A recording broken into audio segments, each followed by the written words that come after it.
Well, it's a difficult challenge to figure out now what to do with this information from the mind sciences. My prediction is that legal theory is going to be, and legal theorists in the law are going to be focused on this and struggling with this and entangled in these difficult questions going forward for who knows how long. One of the things to be aware of is that in every area of law, there exists a place where the law and legal decision makers recognize the power of situation. And when they do, the law changes. The outcome of the law changes. So I teach tort law, for example, and we are in tort law very prone to say that people assume the risk, that they made choices, and therefore they should bear the consequences. And we are also inclined not to allow there to be liability where we think the parties could have contract. So we say, look, if you use someone else's stuff and you could have gained consent and you didn't, you're going to have to pay. We may have to put you in jail. We call this sort of property rule protection. Well, there are times when we say that doesn't apply, that the situation actually played a role that doesn't typically play a role, and so now we're going to adjust the law.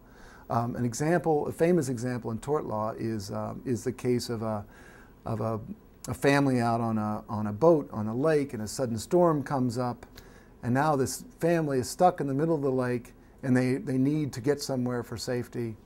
They see a dock, and they approach the dock. They try to get on it, and they're pushed off, right? And now, as a consequence of the person on the dock pushing them off, something that the person is generally entitled to do because it's their property, so property rule protection, the boat slams against the shore, it's damaged, and some of the people are injured. So that's at least a variation of an actual case. Tort law recognizes that in those situations where a storm comes up and people are looking to protect their lives, that it's not exactly their disposition that's leading them. It's more their situation.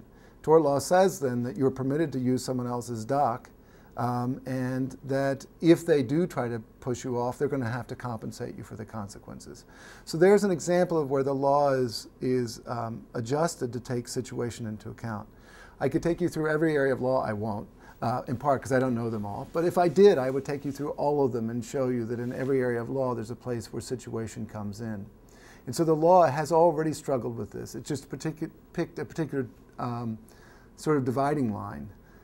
So in contract law, we say if someone puts a gun to your head and says your money or your life, and you give your wallet, that's not an enforceable contract. It wasn't your disposition that led you to do it. It was your situation. And so we changed the law to reflect it.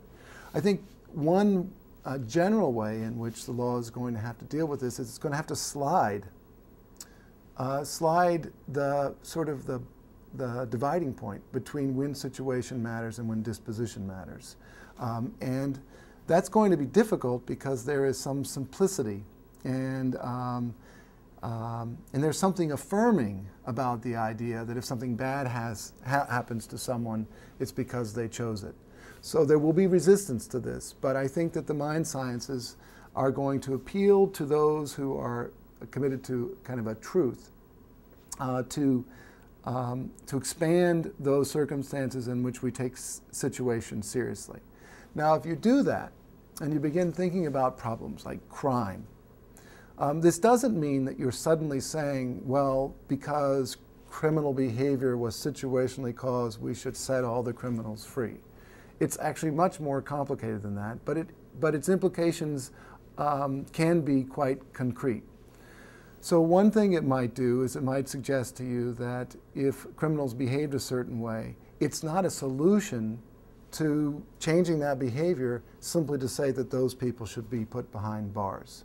Because if they are indeed moved by situation, and we might look at a number of situational factors, but some of the classics that already come to mind are things like poverty and hunger that might lead people to behave in criminal ways, that we're not going to change that behavior if we attribute what they did simply to their dispositions and miss the fact that they were operating in an environment which would lead many people, including perhaps ourselves, to behave the same way.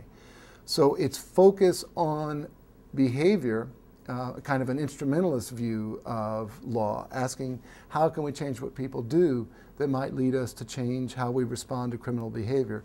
To be sure, we may put people behind bars, but behind bars we may be less likely to say they are of a certain character and therefore we just make them do their time, there's nothing we can do. Maybe we can change their situation behind bars, and maybe we can change the situation of people who are not behind bars to lead others to engage in less of that kind of conduct. A commitment to trying to do something about the actual problem, I think, entails a commitment to shedding the simple dispositionist model. And one more concrete thing I would add, and that is that our institutions themselves are sort of sources of situational influence. And we have, for the most part, been blind to those situational influences and have assumed that the way people have operated is a function of their disposition and not their institutions. In part for that reason, I think, we don't pay close attention to the way in which there exists a competition over our institutions, a competition that changes our institutions and in turn changes us. And this might be everything from our government, Congress, our judiciary, whether judges, state judges, for example, are elected, may have real implications for the outcomes of the decisions and what the nature of those elections are, whether money from large corporations or other groups can influence those institutions is something, again, we've been not inclined to ask very carefully, in part because of our faulty view of the human animal.